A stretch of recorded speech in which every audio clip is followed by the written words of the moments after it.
When a financial system begins to break, leaders promise stability, they promise protection, they promise recovery. What is rarely explained is how that recovery is paid for. In this episode, we look at historical bailouts, how inflation emerges after crises, and why these moments often result in wealth moving upward rather than disappearing. A bailout is an emergency action taken to prevent financial collapse. It usually involves governments or central banks supporting banks, corporations, or markets that are at risk of failure.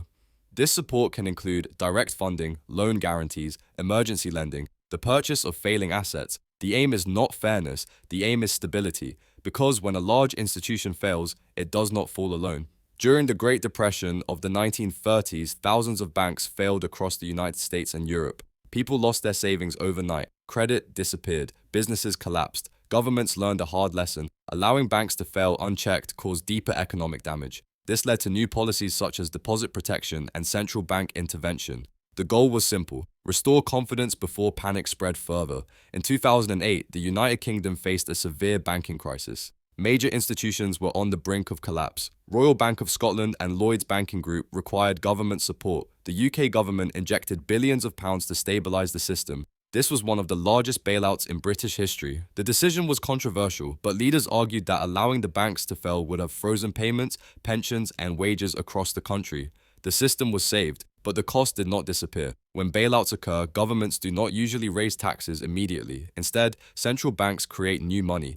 This money is introduced electronically. Balance sheets expand, liquidity increases, markets are reassured. This process feels distant from everyday life, but its effects are not. Inflation is often misunderstood. It is not simply rising prices. It begins when the supply of money grows faster than the supply of goods and services.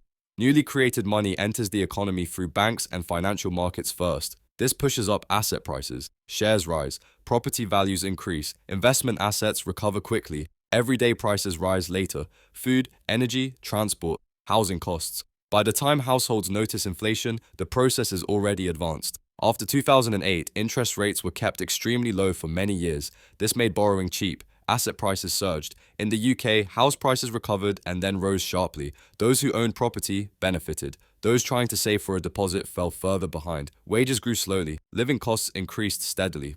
The recovery was real, but it was uneven. During the COVID period, governments acted at unprecedented speed. The UK introduced furlough schemes and large spending programs. Central banks expanded the money supply at a historic scale. This prevented mass unemployment, but it also increased long-term pressure. Inflation followed. Energy prices rose. Food prices increased. Rent and mortgage costs climbed. Once again, the effects were felt unevenly. Crises do not usually destroy wealth. They rearrange it.